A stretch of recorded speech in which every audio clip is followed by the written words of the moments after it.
നിങ്ങളുടെ ആവനാഴിയിലെ അസ്ത്രം തീർന്നിരിക്കുന്നു.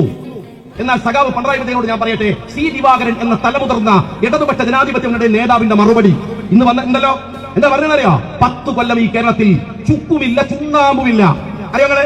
ഷാജിയുടെ പ്രസംഗമല്ല, വി ഡി സതീശന്റെ ജാഥയല്ല, UDF നേതാവിന്റെ കമന്റ് അല്ല, നിങ്ങളുടെ സി ദിവാകരൻ പറയാണ് 10 കൊല്ലം ഈ കേരളത്തിൽ ചുക്കുമില്ല, ചുണ്ണാമ്പുമില്ല. ഞാൻ സഖാക്കളോട് പറയട്ടെ, നിങ്ങളുടെ മുഖ്യമന്ത്രി പിണറായി വിജയൻ ഈ 10 കൊല്ലത്തിനിടയിൽ യാത്ര ചെയ്തത് 26 രാജ്യങ്ങളിലേക്കാണ്. 26 രാജ്യങ്ങൾ.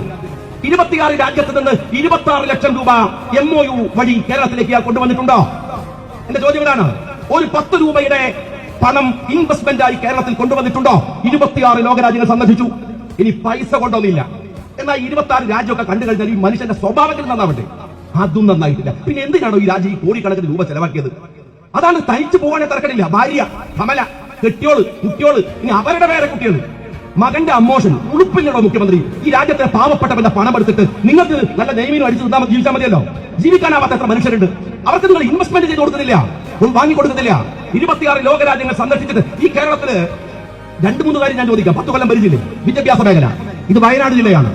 ഇവിടെ നിങ്ങൾക്കൊരു ആദിവാസി മന്ത്രിയുണ്ട് ഇല്ലേ ഈ വയനാട്ടിൽ? സഖാക്കൾക്ക് അറിയോ? ഗോവിന്ദൻ മാഷ് വന്നു പോയിട്ടുണ്ടെങ്കിൽ ആ പ്രസംഗത്തെ ഒന്ന് അപഗ്രഥനം ചെയ്യരുത്. നിങ്ങൾ പരിശോധിക്കുക. കേരളത്തിൽ ഏറ്റവും വലിയ പണിയർ വിഭാഗത്തിനകത്തുള്ള കുട്ടികൾ ഡ്രോപ്പ് ഔട്ട് സംഭവിക്കുന്നത്, പൊടിഞ്ഞു പോകുന്നത്, 5ാം ക്ലാസിന്റെ പടി പോലും കടക്കാത്ത പാവങ്ങളുള്ളത് ഈ വയനാട് ജില്ലയിലാണ്. ഇവിടുത്തെ കോളനികളെ കുറിച്ച് പിണറായി വിജയൻ അറിയോ? നെയ്മീന്റെയും കരിമീന്റെയും ചൂടയുടെയും കഥ പറയുന്ന ഇടതുപക്ഷ ജനാധിപത്യ മുന്നണിയോടാണ് എന്റെ ചോദ്യം. ദിവാകരനോടാണ്, പിണറായി വിജയനോടാണ്, MV ഗോവിന്ദനോടാണ്. ഈ വയനാട്ടിൽ ആദിവാസി കുടിയിൽ പോയി നോക്കിയിട്ടുണ്ടോ? പണിയർ വിഭാഗത്തെ കുറിച്ച് നിങ്ങൾക്ക് അറിയുമോ? സഖാക്കളെ, നിങ്ങൾ വെറും ഇവിടെ ഊരുണ്ടാക്കി കളിച്ചാൽ പോരാ. നിങ്ങൾക്ക് ആളുകൾക്ക് കാണിക്കാൻ ടൂറിസത്തിന്റെ ഊരുണ്ടാക്കിയിട്ടുണ്ട്. നിങ്ങൾ യഥാർത്ഥ ഊരിൽ പോയിട്ടുണ്ടോ? അവിടുത്തെ അവരുടെ മനുഷ്യ ജീവിതം എങ്ങനെയാണ്? ദളിതന്റെ ജീവിതം എങ്ങനെയാണ്? 10 കൊല്ലം കൊണ്ട് കേരളത്തിന്റെ പൊതുവിദ്യാഭ്യാസ രംഗത്ത് നിന്ന് കൊടിഞ്ഞു പോയ ആദിവാസികളെ കുറിച്ച് നിങ്ങൾക്ക് എത്രത്തോളം അറിയാം? വിദ്യാഭ്യാസത്തിന്റെ സ്ഥിതി അറിയോ? നമ്മുടെ മക്കൾ 3 കൊല്ലം പഠിച്ചിട്ട് അതിനെന്നെ കുട്ടികൾ ഇവിടെ പഠിക്കണില്ല.